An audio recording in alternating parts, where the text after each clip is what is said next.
नमस्कार। आज मैं फिर से हाजिर हूँ आप लोगों के पास आधुनिक भारतीय इतिहास का एक महत्वपूर्ण अध्याय लेकर।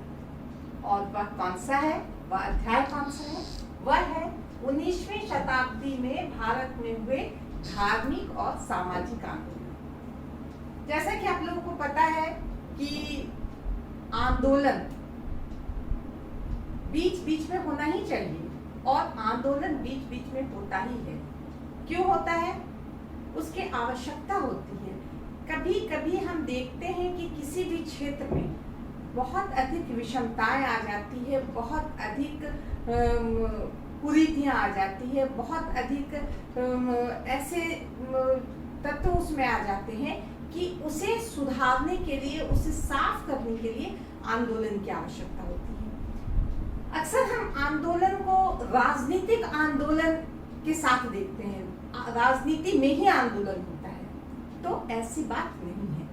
आंदोलन सामाजिक क्षेत्र में भी होता है, धार्मिक क्षेत्र में भी होता है, आर्थिक क्षेत्र में भी आंदोलन होता है और यहाँ तक कि बौद्धिक क्षेत्र में भी आंदोलन होता है। यह आंदोलन एक प्रकार से किसी भी क्षेत्र में उत्थान का एक अवसर होता है, क्योंकि जब वह क्षेत्र पिछड़ जाता है या जड़ हो जाता है तो ऐसी स्थिति में आंदोलन की आवश्यकता पड़ती है और आंदोलन के द्वारा फिर से एक नई जागृति या कहें हम पुनर्जागरण होता है। तो 19वीं शताब्दी में भी भारत में धार्मिक और सामाजिक आंदोलन हुए। हमने जब हम इतिहास पढ़ते हैं तो हमने देखा है, हमने पढ़ा है कि प्राचीन भारत के इतिहास में भी धार्मिक आंदोलन हुए थे, सामाजिक आंदोलन हुए थे। मध्यकालीन इतिहास में भी सामाजिक आंदोलन, धार्मिक आंदोलन हुए थे। ठीक उसी प्रकार आधुनिक युग में भी इस क्षेत्र में आंदोलन की आवश्यकता पड़ गई और आंदोलन हुआ।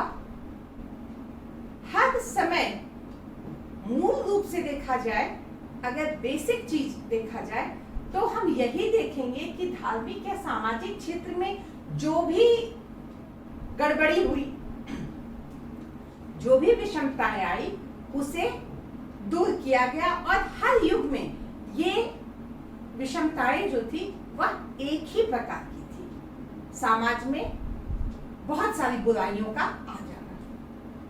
तो अगर समाज या धर्म बुराई से युक्त रहेगा तो हम मानव जाति या हमारा देश या राष्ट्र या विश्व, वहां हम प्रगति नहीं देख सकते हैं। अगर हम चाहते हैं कि हमारा देश आगे हो, हमारे मानवता आगे बढ़े, विश्व आगे बढ़े, तो हमें अपने सामाजिक स्तर से, हमें जो निचला तबका है, समाज जो होता है, राष्ट्र का जो निचला एक समाज से जो राष्ट्र बनता है, तो उसमें सुधार होना ही चाहिए और उसके बाद ही हम राष्ट्र के बारे में और अंतर्राष्ट्रीय स्तर पे कुछ सोच सकते हैं। तो आज मैं बात करूंगी धार्मिक और सामाजिक आंदोलन जो 19वीं शताब्दी में हुए, उसके कारण क्या क्या थे, कारण पे हम चर्चा करेंगे।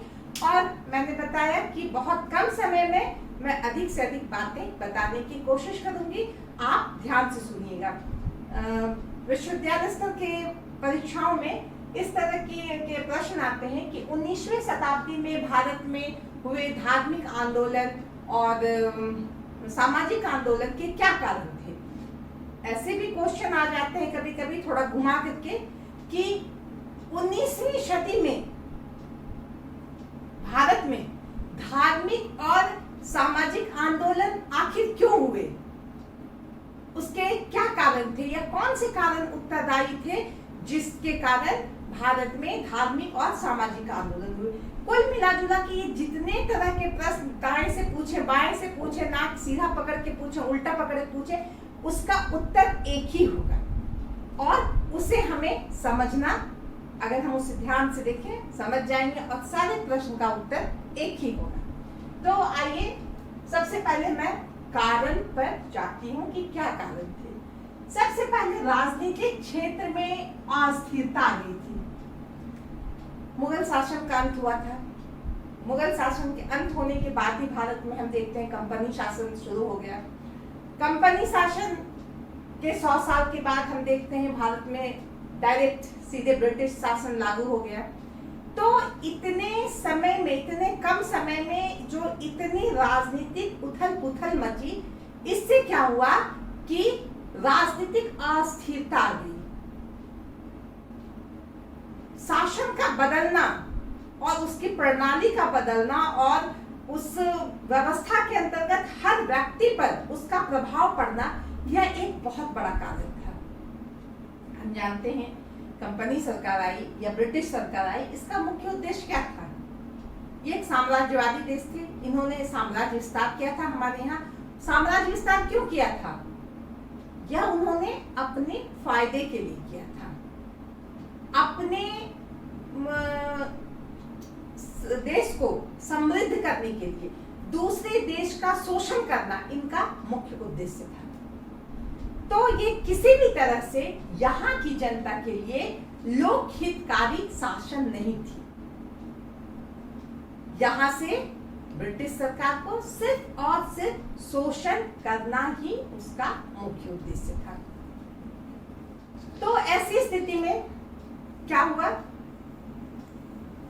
कि लोगों में एक असंतोष पैदा हो गया, लोगों में जड़ता आ गई, लोगों में वह सोच नहीं रही। वो शोषण के कारण, आर्थिक शोषण के कारण देश भी गरीब होता गया, और देश गरीब हो गया तो यहाँ की जनता भी गरीब हो गई। जनता गरीब हो गई तो लोगों में एक कुंठा, एक जड़ता जैसी चीज आ गई। उसका परिणाम क्या हुआ कि समाज में तरह तरह के कुरीति, कुप्रथा ने घर कर लिया।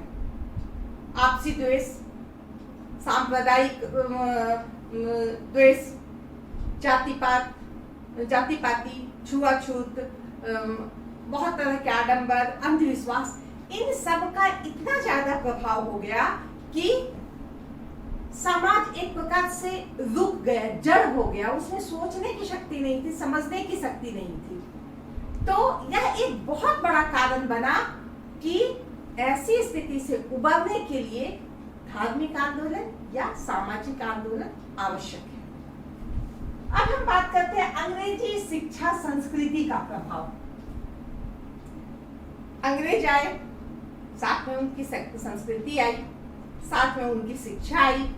अब अंग्रेजी शिक्षा का प्रचार प्रसार होने लगा। एक तो उनके साथ जो ईसाई आए, उन्होंने अपने धर्म को फैलाने का ये एक बहुत अच्छा उन्हें ग्राउंड मिला। दूसरी तरफ उन्होंने बहुत सारे स्कूल, बहुत सारे कॉलेज, अस्पताल वगैरह वगैरह का की स्थापना की, और इसके द्वारा पाश्चात्य शिक्षा या पश्चिमी शिक्षा का हमारे देश में प्रचलन हुआ, विस्तार हुआ। लोग अब पश्चिमी शिक्षा से अवगत होने लगे। तो यह एक प्रकार से यहाँ के लोगों के लिए फायदेमंद ही रहा, क्योंकि जब यहाँ के लोगों ने पश्चिमी शिक्षा को जाना, उनमें जो बुद्धिवाद था, उनमें जो तर्कवाद था, उनमें जो मानवतावाद था, इनको जब उन्होंने जाना तो उसमें इन्हें कुछ अच्छी बातें लगी और इन्होंने इसे अपनाने की कोशिश की। तो एक प्रकार से पाश्चात्य शिक्षा संस्कृति या अंग्रेजी शिक्षा संस्कृति जो है वह भारतीयों के लिए बहुत ही प्रभावी रही, प्रत्यक्ष रूप से भी, अप्रत्यक्ष रूप से भी। लॉर्ड मैकाले ने जो अंग्रेजी शिक्षा अनिवार्य कर दी, उसे फैलाया, उस पर बल दिया। तो एक प्रकार से यह जो व्यवस्था उन्होंने की, उन्होंने तो अपने स्वार्थ के लिए काम किया था। उन्होंने ये नहीं सोचा था कि इसके द्वारा भारतीयों का कल्याण होगा, ये उन्होंने नहीं सोचा था। हम जानते हैं कि लॉर्ड मैकाले ने क्यों अंग्रेजी शिक्षा फैलाई थी, क्योंकि ब्रिटिश शासन को एक क्लर्क श्रेणी के लोग उपलब्ध हों, जो उनके ऑफिस में काम करने के लिए एक सस्ते कर्मचारी उन्हें मिल सके। तो इस तरह जो अंग्रेज थे उन्होंने अपने स्वार्थ के लिए यह काम किया था, लेकिन यह भारतीयों के लिए भी फायदेमंद हो गया। अब हम बात करते हैं भारतीय सभ्यता संस्कृति की। बहुत सारे विद्वान जो विदेश से आए, उन्हें भारतीय सभ्यता संस्कृति के बारे में जानकारी मिली और उन्होंने यह जाना कि ये जो भारत की सभ्यता संस्कृति बहुत ही पुरानी सभ्यता संस्कृति, बहुत ही गौरवशाली सभ्यता संस्कृति, बहुत ही समृद्ध सभ्यता संस्कृति है, जो समय के प्रभाव में आकर विलुप्त हो गई है और लोग इसे नहीं जान पा रहे हैं। तो बहुत सारे ब्रिटिश शासन में भी बहुत सारे ऐसे लोग थे, शासन के अंदर या शासन के बाहर, जो भारतीय सभ्यता संस्कृति के समृद्धता, उसकी गौरवशाली अतीत को लेकर के उनमें बहुत सारी जानकारी थी और वो जानते थे इस बात को। उन्होंने इस बात को प्रकट किया, बताया, जिसका परिणाम यह हुआ कि वह भारतीय जो अपने आप को बहुत ही दीनहीन समझ रहे थे, हम लोग तो बहुत गरीब हैं, हम तो ऐसे हैं, हमारा तो कुछ अतीत ही नहीं है, हमारा तो कोई इतिहास ही नहीं है, ये जो सोच थी वह खत्म हुई। अब उन्होंने जाना कि हम उस प्राचीन गौरवशाली अतीत है हमारा, उस समय के हैं हम, हमारी सभ्यता इतनी पुरानी, हमारी संस्कृति इतनी पुरानी, हमारा ज्ञान, हमारा विज्ञान, सब कुछ बहुत ही खास है, हमारा चिकित्सा, हमारा टेक्नोलॉजी, सब कुछ बहुत ही खास है। तो इसके लिए किसी न किसी प्रकार से यह अंग्रेजी शिक्षा संस्कृति, अंग्रेजी शासन का असर था, उसके कारण ही भारतीयों ने ये जाना। अब हम बात करते हैं ईसाई धर्म का प्रभाव। जैसा कि हमने बताया कि अंग्रेज शासन यहाँ शुरू हुआ, उस समय से ही ईसाई धर्म, पादरी वगैरह आने लगे थे अपने धर्म प्रचार के लिए। लेकिन हम देखते हैं कि 1813 के बाद बहुत सारे ईसाई आने लगे और भारत में आकर उन्होंने ईसाई धर्म को बढ़ाने का प्रयास पूरे जोर शोर से उन्होंने शुरू कर दिया। उन्होंने देखा कि भारतीय समाज में बहुत गड़बड़ी है, बहुत सारी कमियां हैं, जाति प्रथा, छुआछूत, ऊंच नीच, ये सब भावना के कारण क्या है कि एक तबका जो है वह नाखुश रहता है हिंदू समाज से, हिंदू धर्म से, और वो बहुत चीज के अभाव में भी रहता है। तो ऐसे समय में क्या हुआ, उसकी दुखती रगों को छूना। उन्होंने उसके पास, वो ईसाई जो पादरी थे वो उनके पास गए, उन्हें धन देने की बात कही, उन्हें बहुत तरह के प्रलोभन दिए, साथ ही उन्होंने कहा कि तुम्हें तो सामाजिक प्रतिष्ठा भी प्राप्त नहीं है, तुम हमारे धर्म में आओ तो तुम्हें सामाजिक प्रतिष्ठा भी मिलेगी। स्वाभाविक है, सामाजिक प्रतिष्ठा, धन संपत्ति के लालच में बहुत सारा वह तबका जो एकदम से बहिष्कृत था, तिरस्कृत था समाज में, वह ईसाई धर्म ग्रहण कर लिया। जब इसकी खबर हमारे देश के उन जागरूक सुधारकों या विद्वानों या समाज सुधारकों पर पड़ी कि ये तो बहुत गलत हो रहा है, ऐसा तो नहीं होना चाहिए कि बाहर से लोग आकर के हमारे हिंदू धर्म वाले को जो है ईसाई बना दे रही है, तो बहुत गलत काम है, तो ऐसा हो क्यों रहा है। उन्होंने इस पर मनन किया, उन्होंने देखा कि अच्छे हमारे हिंदू धर्म में ही कुछ कमियां हैं जिसके कारण ये स्थिति उत्पन्न हो रही है। तो उन्होंने क्या किया, उनके पास उन्हें समझाने की कोशिश की कि भाई तुम्हें भी सामाजिक प्रतिष्ठा मिलेगी, तुम हमारे साथ हो, हम सभी एक हैं, समानता का भाव का पाठ पढ़ाया उन्होंने। और बहुत सारे ईसाई धर्म जो ग्रहण कर लिए थे हिंदू, उन्हें शुद्धिकरण करके पुनः हिंदू धर्म में भी लाया। तो इसका परिणाम यह निकला कि अब यह बात फैलाई गई कि हम सभी एक हैं, हमें ये जाति पात, छुआछूत, ऊंच नीच की भावना अगर हम पैदा करेंगे तो हमारे ही साथी, हमारे अपने ही जो है वह हमसे अलग हो जाएंगे। तो इस तरह ईसाई धर्म का बहुत बड़ा प्रभाव पड़ा सामाजिक स्तर पर एक बहुत बड़ा सुधार इसमें होना शुरू हो गया। अब हम बात करते हैं एशियाटिक सोसाइटी की स्थापना। एशियाटिक सोसाइटी की स्थापना कलकत्ता में हुई 1784 में। एक विदेशी ने ही इसकी स्थापना की। कौन थे वो? Sir William Jones. इन्होंने इसकी स्थापना क्यों की? इनका यह उद्देश्य था कि एशिया में जितने भी देश हैं उनके इतिहास के बारे में जानना, उनकी संस्कृति के बारे में जानना, उनकी पुरानी सभ्यता के बारे में जानना, उनके साहित्य के बारे में जानना, ये उनका उद्देश्य था। उन्होंने अपनी जिज्ञासावश ये काम किया, लेकिन इसके द्वारा, इस एशियाटिक सोसाइटी के द्वारा पहली बार बहुत सारे ग्रंथों, बहुत सारे हर धर्म के ग्रंथ, चाहे वो बौद्ध हो, हिंदू हो, जैन हो, सभी धर्मों के एक से एक पांडुलिपि, पुस्तकें, बहुत सारे उसके अवशेष, उन पर अध्ययन किया गया। और इससे क्या हुआ कि प्राचीन भारतीय संस्कृति की विशालता और उसका गौरव हमारे सामने आया। यह भारतीयों के लिए बड़ी गौरव की बात थी। वाह, हमें तो पता ही नहीं था। एशियाटिक सोसाइटी ने तो कमाल कर दिया। इसने तो हमारा एकदम से दिव्य इतिहास का दर्शन करा दिया, है ना। तो इस तरह का भाव जो है विलियम जोन्स ने क्यों किया था? उन्होंने बस जिज्ञासावश जानकारी के लिए, अपने ज्ञान बढ़ाने के लिए ही किया था। उन्होंने इसलिए तो नहीं किया था कि भारतीय जो है वो इतराने लगेंगे अपने अतीत पर और उसके आधार पे वो आगे बढ़ने लगे, ऐसी कोई उनकी इच्छा नहीं थी। लेकिन ये गाहे बगाहे ये काम हो गया और यह एक बहुत बड़ा कारण बना कि भविष्य में धार्मिक सुधार और सामाजिक सुधार में इसने एक बहुत बड़ा प्रेरक तत्व का काम किया। अब मैं बात करती हूँ आधुनिक प्रेस की। इससे पिछले एपिसोड में जो मैंने क्लास लिया, इसके पिछला जो अध्याय है जिसमें मैंने क्लास लिया, उसमें बताया था कि प्रेस का क्या प्रभाव रहा हमारे यहाँ। प्रेस का आना, तरह तरह के समाचार पत्रों का संपादन होना, पुस्तकों का निकलना, तरह तरह की पत्रिकाओं का निकलना, इन पत्रिकाओं ने, समाचार पत्रों ने भारतीय जनमानस में एक नई चेतना जागृत कर दी, एक नई सोच को बढ़ाया, फैलाया। परिणाम स्वरूप लोग अब गलत सही समझने लगे।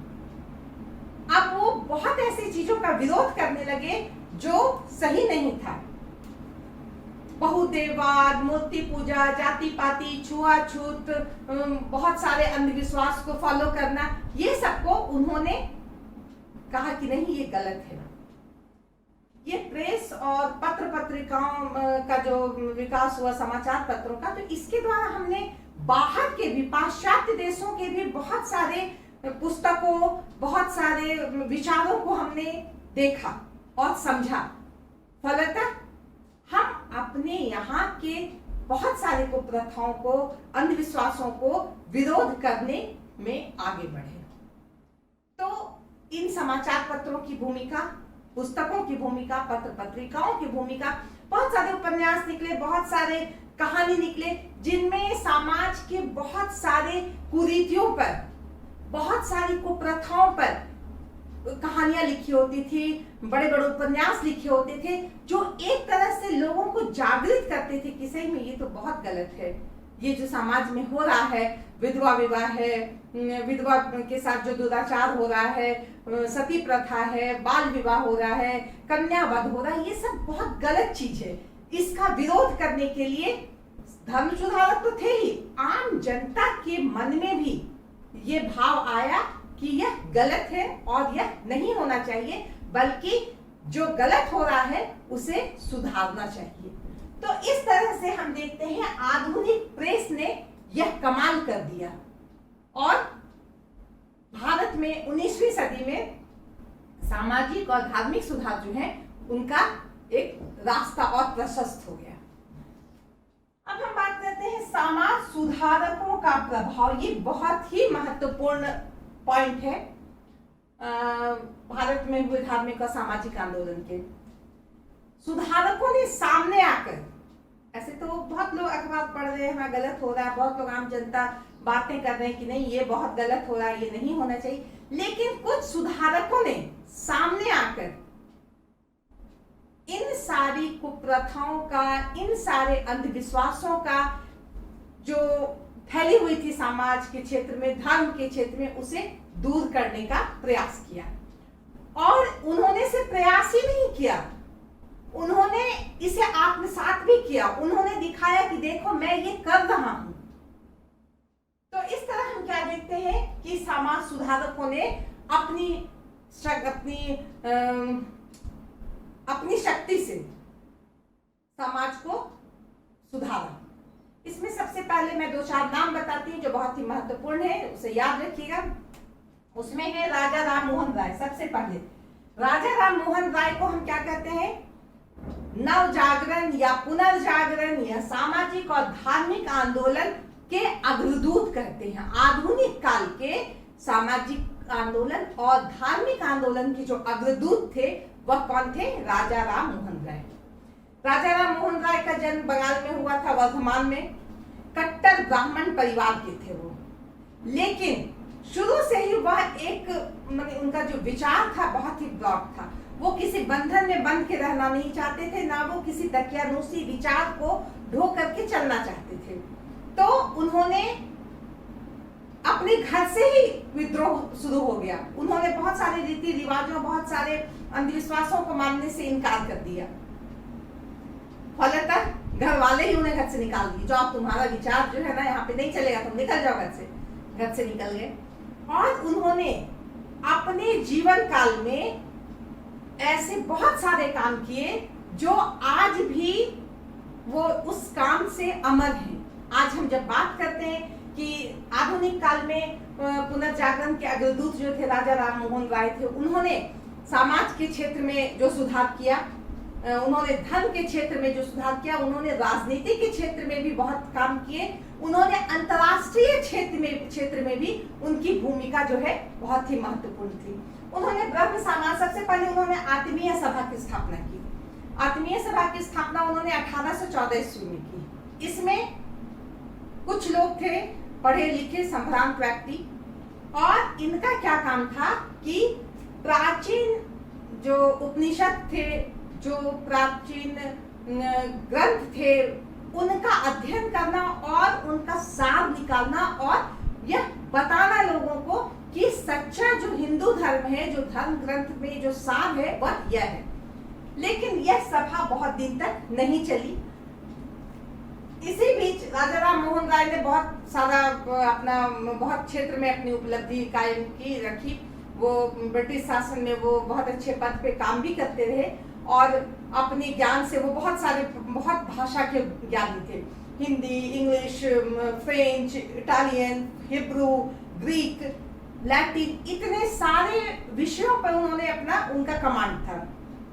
फलतः वह बहुत सारी भाषाओं की पुस्तकों को पढ़े, और उनमें जो भी खास था, जो भी सार था, उन्होंने उसे ग्रहण किया। उन्होंने बाइबिल पढ़ी, बहुत खुश हुए, वाह बहुत अच्छी बात बाइबिल में लिखी हुई है, लोक कल्याण की बात लिखी गई, जन कल्याण की बात लिखी गई। लेकिन उन्हें ये चीज अच्छा नहीं लगा जो ईसा मसीह को जो भगवान के रूप में, एक चमत्कार के रूप में उनकी जो कहानियां लिखी थी, इस चीज को उन्होंने नकार दिया। लेकिन उन्होंने ये बार बार कहा कि ईसाई धर्म में बाइबल जो है वह बहुत ही अच्छा एक ग्रंथ है, जिसमें मानव के लिए, मानव हित के लिए जो भी बातें लिखी गई है वह लोक कल्याण के लिए लिखी गई है। इसके अलावे उन्होंने उपनिषद का बहुत गहरा अध्ययन किया। वो हिंदू धर्म में बहुत सारे रूढ़िवादिता, कर्मकांड के विरोधी थे, लेकिन वो हिंदू धर्म के विरोधी नहीं थे। वह एक ईश्वर पर विश्वास करते थे, मूर्ति पूजा का विरोध करते थे। उन्होंने कहा कि भाई हम उपनिषद क्यों नहीं पढ़ते हैं, हम अपने जो हमारे धर्म ग्रंथ हैं, वेद हैं, वेदांत की शिक्षा हम ले, हम उसका सही में सार, ये नहीं कि बिना पढ़े लिखे हम पंडित हो गए हैं और कुछ बोले जा रहे हैं और लोग उसी को आंख मूंद करके माने जा रहे हैं। इससे क्या हो रहा है कि हमारा जो हिंदू धर्म है वह गलत नजरिए से देखा जा रहा है, जबकि ऐसी बात नहीं है। जो हमारा ग्रंथ है, जो हमारा साहित्य है, जो हमारा धर्म है, यह बहुत ही वैज्ञानिक है। इसे समझने के लिए इसे पढ़ना पड़ेगा। तो इस तरह से ये बात उन्होंने लोगों के सामने रखी और इन्होंने जो है अपनी बातों को रखा और यह बताया कि ईश्वर एक है, हमें उपनिषद के साथ चलना चाहिए, हमें ज्ञान प्राप्त करना चाहिए। हमारा जो धर्म होना चाहिए वह हिंदू मुस्लिम सिख ईसाई नहीं, बल्कि अपने विवेक पर आधारित होना चाहिए। हम जो है किसी के काम आ सके, किसी की सेवा कर सके, ये हमारा धर्म होना चाहिए, ना कि हम इस धर्म के हैं और उस धर्म के को हम अंधविश्वास के तहत या अधूरे ज्ञान के तहत आंख मूंद कर मान रहे हैं। तो इस तरह से राजा राम मोहन राय के बारे में हमने पिछले क्लास में पढ़ा था कि प्रेस के क्षेत्र में भी उनका योगदान बहुत महत्वपूर्ण था। उन्होंने बहुत सारे भाषाओं में पत्रिकाओं अखबार का संचालन ये संपादन किया। इसके अलावा इन्होंने आर्य समाज तो जो ब्रह्म समाज था, ब्रह्म समाज की स्थापना की। इसका भी मुख्य उद्देश्य यही था कि लोगों में एक सही शिक्षा धर्म के प्रति, समाज के प्रति मिले। उन्होंने स्त्री शिक्षा पर जोर दिया। उन्होंने पश्चिमी शिक्षा यानी पाश्चात्य शिक्षा या अंग्रेजी शिक्षा का समर्थन किया। उन्होंने छुआछूत का विरोध किया, मूर्ति पूजा का तो बताया मैंने। तो इस तरह से बाल विवाह का विरोध किया, पर्दा प्रथा का विरोध किया। इस तरह उन्होंने इस तरह की सामाजिक बहुत सारी बुराइयों का खंडन किया।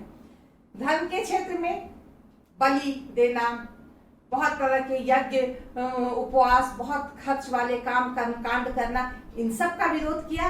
क्यों? उन्होंने कहा कि हमारे उपनिषद में, हमारे वेदों में यह कहीं नहीं लिखा हुआ है कि हम आंख मूंद करके किसी भी चीज को जाने। ईश्वर है, हमें ईश्वर पर विश्वास करना चाहिए। ईश्वर एक है, निराकार है, ब्रह्म है वो, और हमें उनके सहारे चलना चाहिए, हमें उन पर विश्वास करना चाहिए, लेकिन यह नहीं कि हमें आंख मूंद कर विश्वास करना चाहिए। तो इस तरह हम देखते हैं कि राजा राम मोहन राय ने अपनी उपलब्धि जो है इस प्रकार एक नया ज्ञान दिया लोगों को, नई जागृति फैलाई और उस समय के जो धार्मिक और सामाजिक क्षेत्र में बहुत सारी बुराइयां आई थी उसे दूर करने का उन्होंने पूरा प्रयास किया। ये अंतरराष्ट्रीय एकता के समर्थक थे। सोचिए कितनी बड़ी बात है। अगर फ्रांस में क्रांति हुई, वाह बहुत अच्छा है, समानता स्वतंत्रता के खिलाफ जो है, समानता स्वतंत्रता बंधुत्व के पक्ष में ये लड़ा गया, ये किया गया, बहुत अच्छा। कहने का अर्थ है कि इन्होंने सिर्फ अपने क्षेत्र तक ही अपने दृष्टिकोण को सीमित नहीं रखा, इनका दृष्टिकोण बहुत ही व्यापक था। अंतरराष्ट्रीय स्तर पर ये सोचते थे, समझते थे। इसीलिए यह नव जागरण या भारत के जो सामाजिक और आर्थिक आंदोलन उनके अग्रदूत कहे गए। तो मैंने शॉर्ट में इसके बारे में बताया। ब्रह्म समाज की स्थापना जो है 22 अगस्त 1828 में हुई थी और इनका उद्देश्य यही था जो मैंने अभी बताया। इसके अलावे रामकृष्ण परमहंस थे। इनके बाद हम बात करते हैं स्वामी दयानंद सरस्वती की। स्वामी दयानंद सरस्वती भी जो है एक बहुत अच्छे समाज सुधारक थे। इन्होंने आर्य समाज की स्थापना की। इनका जन्म गुजरात में हुआ था। गुजरात के काठियावाड़ के टंकारा नाम के एक शहर में हुआ था। ये भी कट्टर ब्राह्मण परिवार के थे, लेकिन इन्होंने भी धर्म के क्षेत्र में जो बहुत सारे आडंबर थे उनका विरोध किया। यह भी घर से निकल करके दर दर भटकते रहे, बहुत सारा ज्ञान प्राप्त किया, बहुत सारे विद्वानों साधुओं के संपर्क में आए।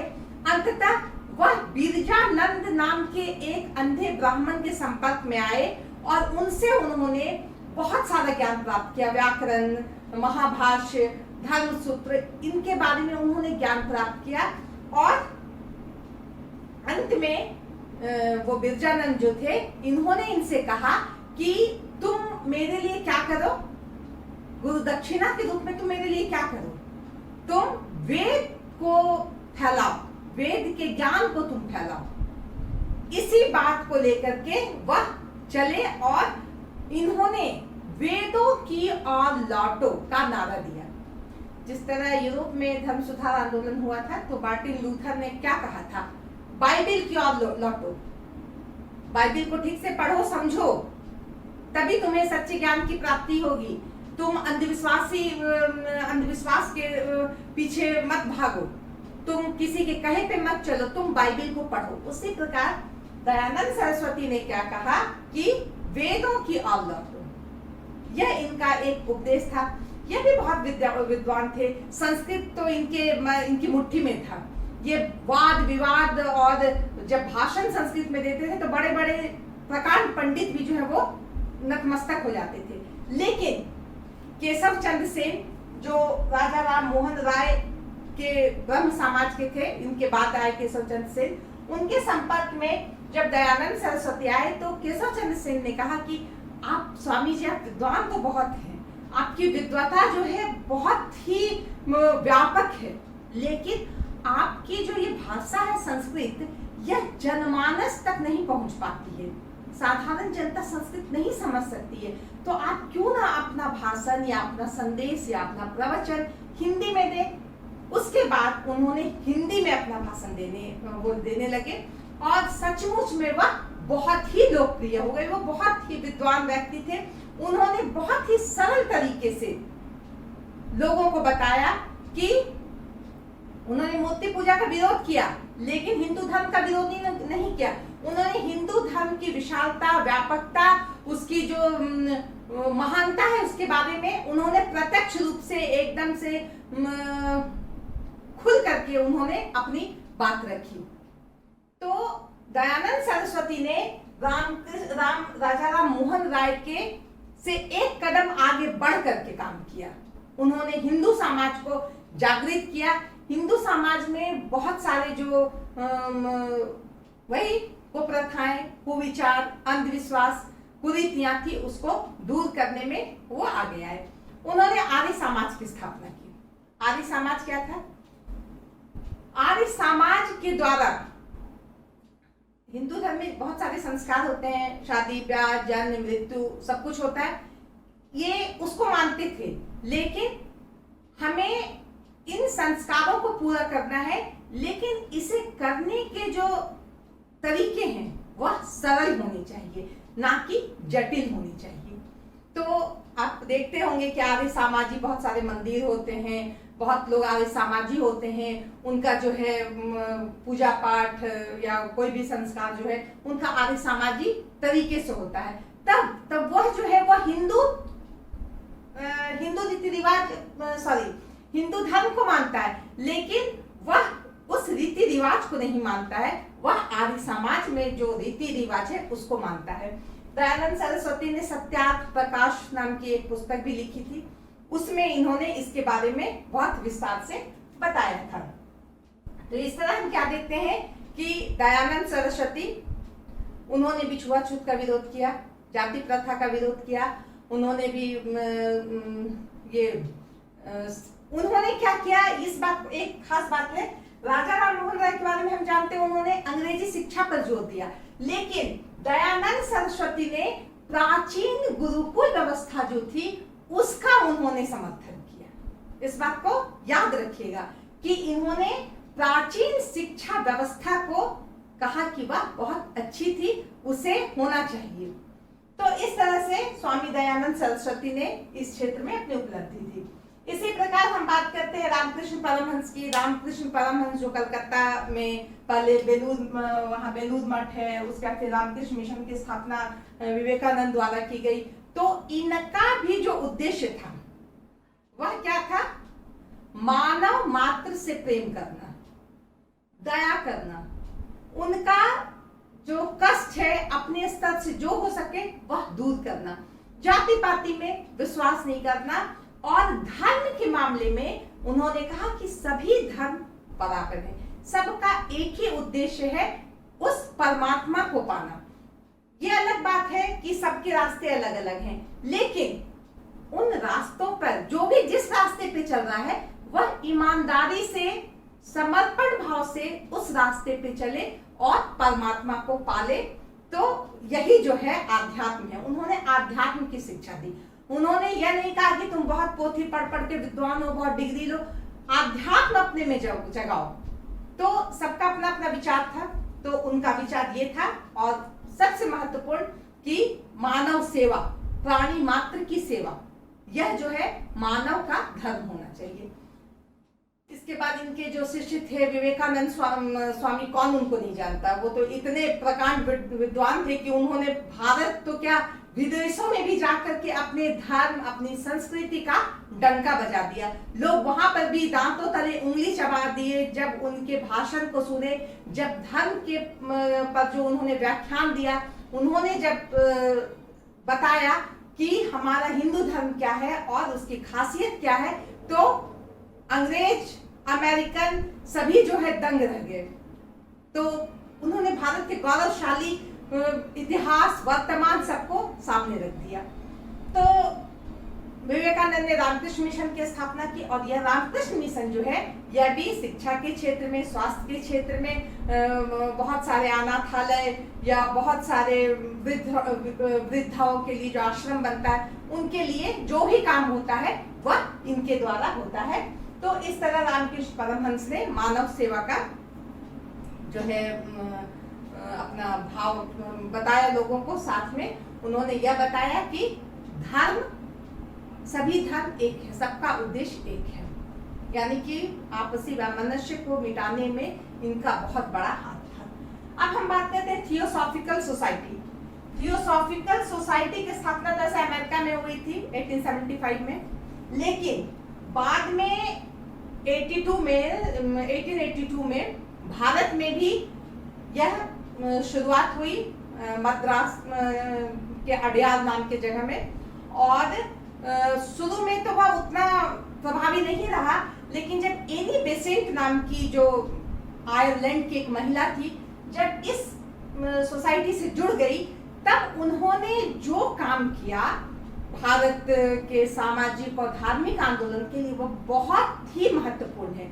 वह एक अंग्रेज महिला होते हुए भी उन्होंने भारतीय धर्म और संस्कृति का गहरा अध्ययन किया, और उन्होंने बताया कि सचमुच में हिंदू धर्म बहुत ही महान है, पूर्ण धर्म है एकदम, जिसको हर चीज है इसमें, बहुत ही वैज्ञानिक है, व्यापक है। उन्होंने मूर्ति पूजा का विरोध नहीं किया, उन्होंने यज्ञ कर्मकांड का विरोध नहीं किया। सोचिए कितनी आश्चर्य की बात है। उन्होंने कहा कि ये जो कुछ भी है, पूजा पाठ, हवन, यज्ञ, ये गलत नहीं है, ये बहुत हद तक प्रामाणिक और बहुत हद तक यह तार्किक है।